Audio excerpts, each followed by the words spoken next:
Can't hear that. It's cold out. I'm getting above zero today. And tomorrow. Probably not Monday either. So 2.5 days in a row. We had 30 plus mile an hour winds yesterday and now 20 plus today. Cows seem to be in good spirits here, so we fed them corn 2 days ago. Fed them some corn. They pretty happy about that. They're not very hungry. I always forget how much that corn really holds them over quite a bit. We plan on doing that when we got inclement weather coming. And right now it's time to push them slew hay. They can't do any grazing. Can't be out and about. Got to be stuck behind the shelter belt here. So everybody seems to, even the girls aren't too moody today. For how cold it is here. Crappy weather, but everybody seems to be doing all right here. Yep. I need to go start that water tank. They're migrating there. I suppose cows, they got some more to eat over there by the other windbreak there. Got some stow over there and another bale there. So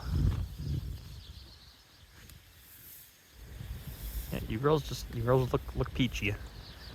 So helps if the sun keeps shining. It's these behind some clouds now, but it would help. Well, that was kind of ugly last night. You can tell.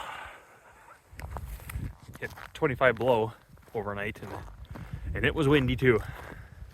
Came out last night just before midnight and closed off the fountains, completely cover them up. You know, we use pillows and blankets just so they're sealed off when it's this cold out and windy. That wind was blowing 20 plus miles an hour. It was nippy. Not as bad as last year. Like last year we had like 60 degree below wind chills. Probably got down to 45 below wind chills last night, probably, I would estimate. Somewhere around there. Pretty nasty. So only supposed to get 15 below today. That's the high for today. 20 below again tonight. It's supposed to get 20 above by tomorrow late afternoon. So you do the math, something like that.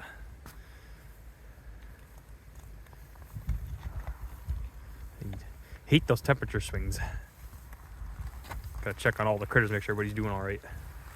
Let's just get the cows fed here this morning using the ACO. We got to feed the calves, so we're not going to be using the mass for the next couple days then. So that being so cold out, it's because of the stupid def on the tractor. It goes to that high idle to warm the tractor up quicker, which I think it's a bunch of hocus pocus because I can't engage the PTO when it's at high idle. I can't do it, so it's kind of a bear getting the processor going. You gotta wait so long, and then of course if I don't it's not as bad if I'm using the tractor every day, but like I'm not gonna use the Massey today. You know, if I were to use it tomorrow, it won't go back to low idle. I have to probably wait at least half an hour for it to run, you know, doing stuff with it, shut it off and wait till isolator kicks everything out, then it can restart, and hopefully it's at low idle then, so that the def is warm enough then. So it's kind of one of those things, just like kind of a bear sometimes when it's cold out like that for trying to get going with the shredder. It just doesn't work. Just screw around too much. So, but we got plenty of other hay to feed with the ACO. We still got some decent slew bales we can use. So plus push more stover and oat straw as well. So just use the other tractor here for the non-def tractor, put it that way. So what do you think, Jesse? Ted's. Yeah, I think that other bale's better over there, Jesse. That's a better bale over there. This looks like more reed canary. Yeah, this is more reed canary in here. So that stuff looks a little bit finer stuff in there. So, but well, everybody seems to be moving around here, so that's good. Nobody's standing around. Nobody looks sickly. Everybody's eating, so.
They think they're hungry. Nice alfalfa in there. Hey girls. Yeah, that's gonna be just snarfed up. Changing this bale in here just because I'm not gonna have that tractor started probably for a couple days, hopefully. I'll be shredding it instead, so swap that bale out in there. Core was kinda not a good core in there, so we just swapped the whole thing out. Yeah, 2 feeder crawlers have been in here all winter basically. And then one cow's got bad feet, the other cow's got hardware. That red cow, she's had hardware for 2 months already, so yeah, so get that. Swap that, they got everything closed. Yeah, I do. Gotta go feed the calves here. It's gotta fill the chuck wagon yet. I have to start feeding them mineral here later this week, for these here at least, so because the heifers getting closer and closer. Cows across the road, not quite yet. Another half a month yet until February, and then we'll feed them free choice mineral then. So yeah, you spoiled brats in here.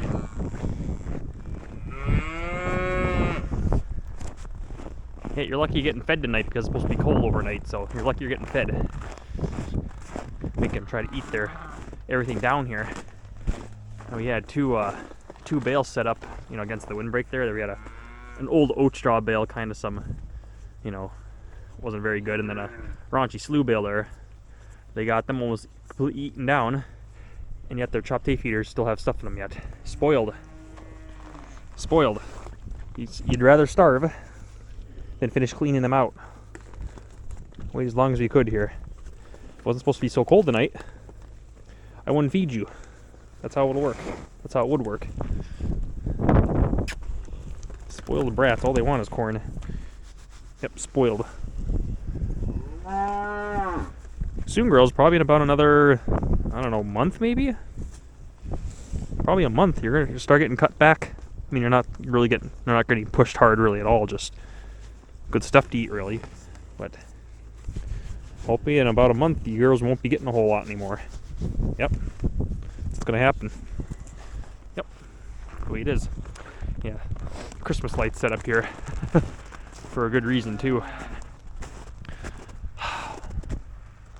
Having weird, for some reason,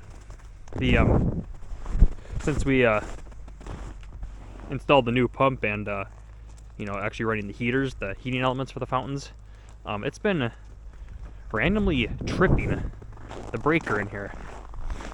I don't know, probably did it 7 or 8 times in the last 2 months. It's just completely random. It only does it when the heating elements are on. It's the only time it does it. Heating elements are off. It hasn't done it once, so. But we just replaced the breaker in here for now. Put a new breaker in there, see if that helps or not. Because some of you probably remember last spring we were having trouble here too, but it was the outlet there was bad. It was actually welded basically, and it was shorting out. Anytime we'd have a little bit of fog, moisture, snow, or rain, it would arc basically because something melted in that outlet, and outlet looked pretty rough. That outlet was probably there for like 10 years at least 10 years. So we had to put a new outlet in here. Then that solved that problem. But knock on wood, since we replaced that breaker, hasn't tripped once yet, and that's been running for. Well, we did shut it off today briefly for a couple hours. This morning we were feeding, it was warm out. It but it was pretty much running. We were sub-zero there, sub-zero highs. But I put these Christmas lights up though, wrapped around here with the outlet here, so I can see it from my window. I can see it over here. Middle of the night, whenever I wake up, I peek out the window, make sure there's lights here then, and I know 99% this is probably everything's still working yet. So especially at night. During the day, we're around, you're using water, so paying attention anyways. But it's yeah, at night it makes it easier. Just peek out the window. You don't hardly have to do anything then. So especially that cold. We've been covering up the fountains too, and it was sub-zero out. We'll be covering them up tonight too again. I've already had to unthaw the fountains once this year already, about a week and a half ago, i.e. this. So what's going on there? But yeah, so that's what's going on here. Don't know what's going on. Maybe just the breaker, I don't know.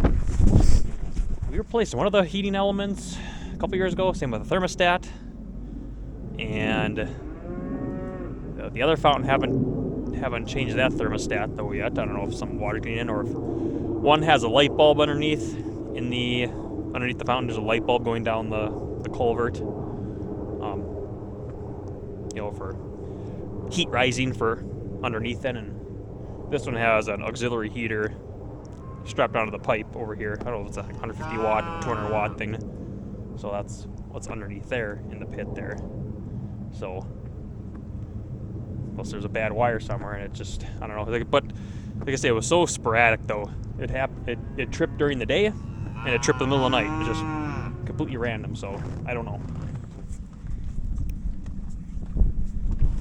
I haven't done too bad though. You've been pretty good in here. I've been pretty good. Just usual, get spoiled this time of year. Spoiled. Your girls are lucky if it's been just this last week has just been a little bit rough with the cold weather and the wind. You could have a pretty easy winter.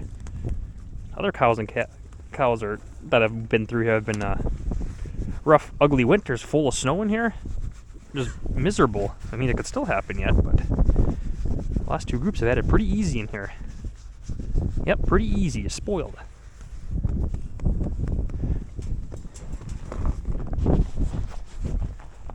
You know, I haven't pushed snow once yet. Yeah, it's pushed a little bit with the payloader, but on that, well, I guess I pushed a little bit of snow up by a bale pile just to get some bales. That's about it. 5 minutes worth. Other than that, haven't done hardly any pushing, which is nice.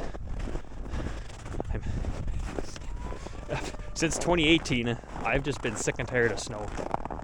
Since then, just tired of it. The only thing it's good for is covering the ground up. That's basically what it's good for. And if you're really dry, you need some runoff. It's useful then, but rain is far more important. So a lot of snow doesn't mean a lot of rain in the summer.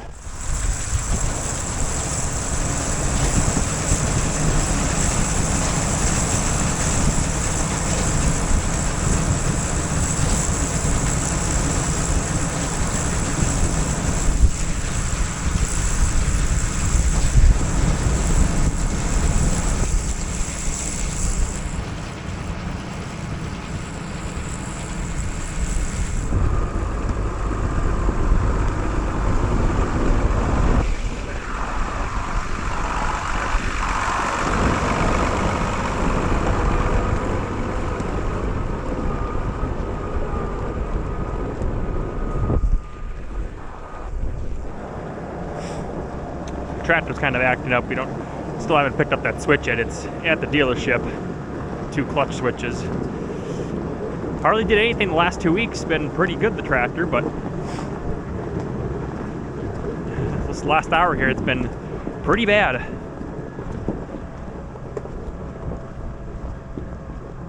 Trying to get the calves fed here. I don't want to have to unhook the bale processor just to feed them, but making it work for now.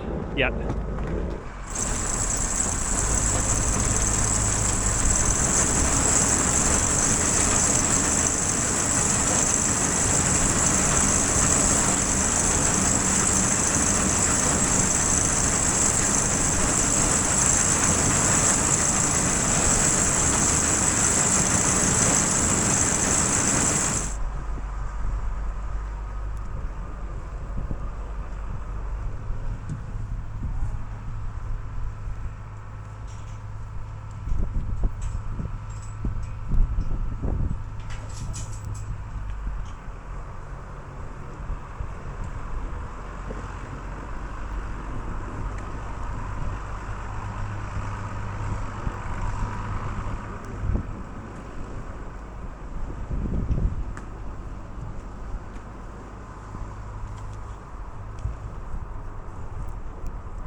Oh, that's done. This feeder got pretty full. Overfilled, but it'll go a while. It's nice stuff. All that rain didn't help early on this year. There's some chunks in here, but Pretty nice hay though. Hey, you. I suppose we'll finish up. It's taking a lot longer than it should have.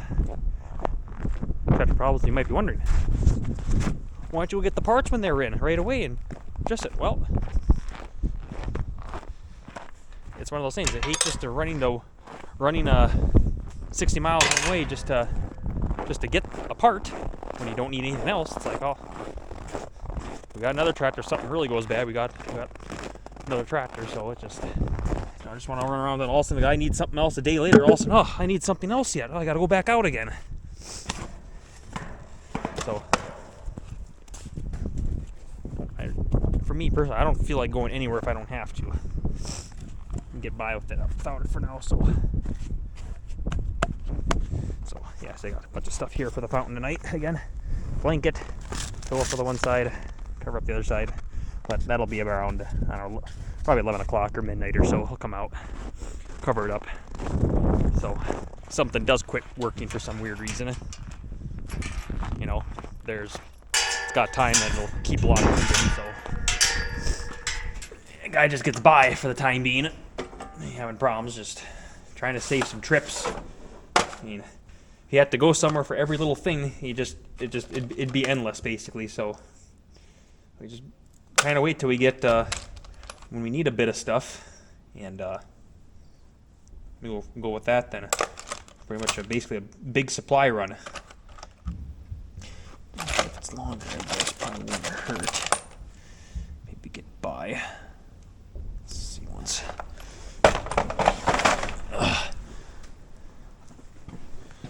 Put that in my pocket. Look, I got parts for the corn planter yet. Haven't done that yet. I need to do that. Got part numbers sitting on my desk. I don't know what's going on with these cylinders too. Both of them are starting to. This one's the worst one. It's oil. It's starting to leak out of the piston. A rod seal is bad, so the other one's kind of starting to do it too. So I think pretty much almost every cylinder is doing it on this tractor. They're all going out at the same time. These are just a little more dry. This one seems a little more wet down here too on the tilt. Yeah, I gotta get some. Yeah, see if I got some cables. Something longer than that. I need to make some battery cables for the generator. Because, you know, a generator is as good as if it can start, basically. And we got the battery placed under warranty. Now, the battery that got shipped now, that we changed last year, of course, it's shot again. And that generator must have a slow drain on it or something. I don't know what. Must have a slow drain on it. Yeah, the battery is junk, so basically what I'm going to do instead is I'm going to rip those wires out, put new battery cables in, new terminals, so that I can just hook up one of the car batteries here, one of these batteries here. This is just some batteries we use for the other older batteries. We pull them out of something, you know, if a battery went bad in something that the other battery's good yet, we use them for some electric fencers and whatnot, or we need portable power temporarily, you know, we'll just grab one of these. So I'll grab one of these suckers then, or two, and get that, use that to start the generator with them then. So not as convenient as with the battery being on the thing, but it'll be less of a hassle if I can do it this way, because we maintain these batteries down here, so that sit down here, we charge them up every now and then. So check a couple things out here tonight. It's already dark out now, of course. Usually feed in the morning hours, you know, usually is what we do, but kind of the way it worked out for feeding the calves tonight. So, and a warmer out too now, so a little bit warmer. It's actually 20 degrees in the shed. It's flipping warm in here. Things I forgot. Self-propelled sprayer. Forgot to mention that last time. Not sure what we'll do yet. I forgot. We're still kind of browsing for one too. So, but even then, though, if we were to get a self-propelled sprayer, I don't know if we would sell our pole type or not. I don't know if we would. Don't know. At least with this sprayer, you know, it's 1,500 gallons. You can go quite a ways. Works a lot better when doing Liberty. The thing requires a lot of water. Seems like with spraying too, it's such a tight window sometimes. You know, you don't want to spray too soon, and you don't want to spray too late. Then the weeds get too big. Then it's not good. So it's just like it's always tight windows sometimes. wouldn't be a bad thing to have 2 sprayers around, but we never had this insurance policy years ago. We have multiple loader tractors for the wintertime. We could have multiple tractors run haying equipment. So you never used to have that years ago when something would break down for Dad. It's like, it had to get fixed now because he had no backup. Dad had, 1 loader tractor since he started farming. Well, I guess since he started farming and whatnot, or helping Grandpa. Like, it was just, well, I guess technically had 2 loader tractors. There's a little cabless 175 Massey, I guess, but that wasn't much of a loader really. But one had 1 loader tractor for 70s, 80s, 90s till the mid 2000s. Till we got the payloader. And then technically had 2 loaders then, so we kind of had backup. And then we finally got a Bobcat then. The Bobcat right back there, the SM185. Then we got that then, and then 2015 then got this tractor then. So now we got, it's nice having multiple loader tractors in the wintertime in case something breaks, which has happened numerous times. Either this loader breaking, not really too much trouble with that tractor yet, but loader breaking on this thing, or right now I have some electrical stuff, clutch going on with it right now, so hopefully get that fixed if that is the right part and whatnot. Other darn thing about going to get parts too, hopefully it's the right part, and that's the problem too, or else you still run around yet. Everything on this farm is paid for. Everything's paid for. The only loans I have out is land. That's the only thing I got loans out for. That's it. All the equipment's paid for. I don't like to buy stuff if I don't have the money. I don't like to do that. It's, especially with interest rates now, don't really want to do that. So